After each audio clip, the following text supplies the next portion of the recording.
Good afternoon, everyone. Today I'm going to explain the theory of comparative advantage. So first, I'm going to start explaining what is the comparative advantage.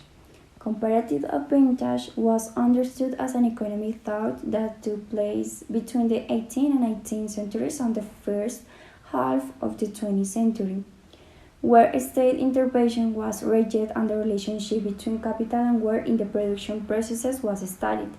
Because for the thinkers of the time, the importance was not only to study how wealth was created, but to identify how it was distributed among the factors of the production and to identify where more value was created.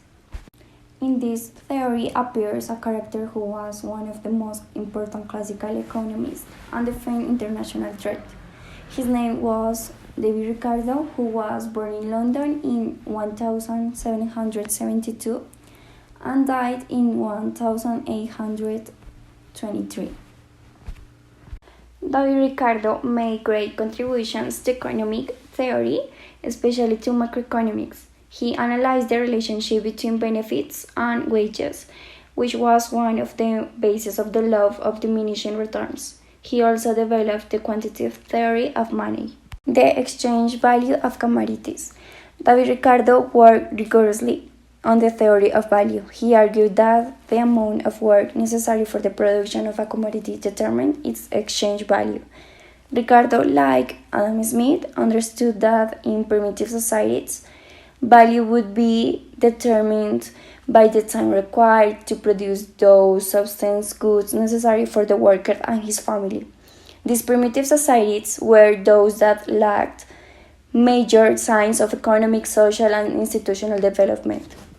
But in the new societies in which the market played an important role, this might not be exactly so. However, the difference when it did occur would be minimal. In this case, the consequence would be a variation in population, increasing or decreasing according to whether the market wage was higher or lower than the national wage.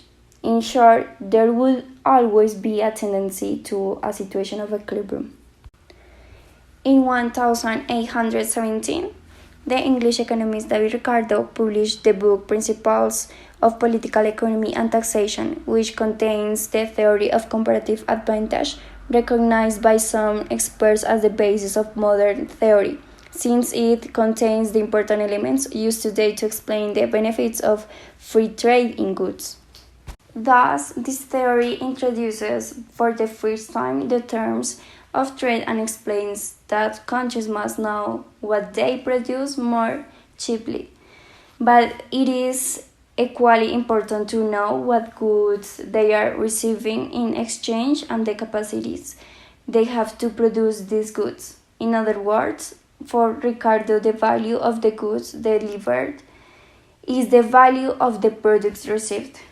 It is important to emphasize that in this theory, the value of work is the main element in the value of the good that is produced.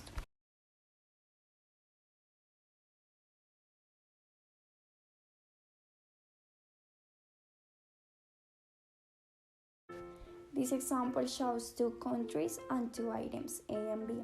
Country 1, to produce item A, needs to invest 1 hour of work, and country 2 needs to invest 2 hours of work to produce that item.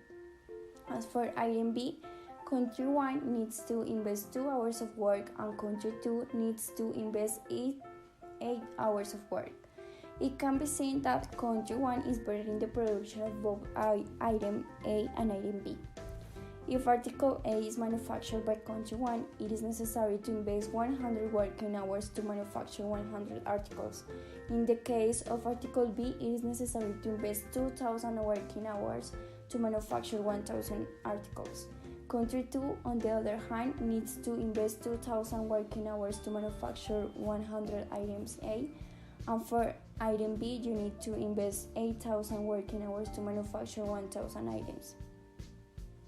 In other words, the effort that country 1 has to make is 3,000 hours and country 2 must make a total investment of 10,000 hours. This is logically if they don't trade with each other, but if they trade with each other, country 1 could specialize in item B and country 2 would specialize in item A. Country 1 would invest its 3,000 working hours to manufacture 1,500 B items, and country 2 could manufacture the 2,000 articles A, investing 4,000 hours of work, but as it has 6,000